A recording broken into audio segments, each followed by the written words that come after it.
আজকে আমি আমার সাঙ্গপাঙ্গদের নিয়ে চলে গেছিলাম কুসুম পাকা, সান্তালিতে আমরা যাকে বলি বারুবিলি, সেটা পাড়তে চলে গিয়েছিলাম। মাঠে ছিল 4-5টা গাছ, তার মধ্যে একটা গাছে আমার সাঙ্গপাঙ্গরা চেপে গেল। আমি তো গাছে চাপতে পারি না, তাই আমি আমার ভাইকে বললাম একটু ভিডিওটা করে দে। তো পুরো গাছ ভর্তি কুসুম ফলের ভিডিও সে আমায় করে দিল। এই কুসুম ফলের স্বাদ একটু মিষ্টি একটু টকটক, আর এটা যখন নুন লঙ্কার সঙ্গে মিক্স করে খাওয়া হয় তখন এর স্বাদ আরও দ্বিগুণ হয়ে যায়। এই যে বন্ধুরা, ওরা এতগুলো কুসুম ফল পেড়ে নিয়েছে।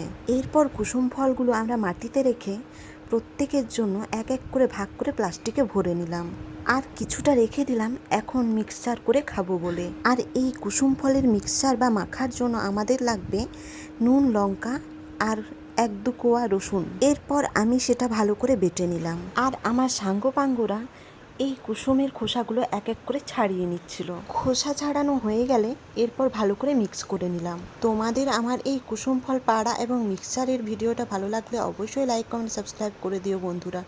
ধন্যবাদ।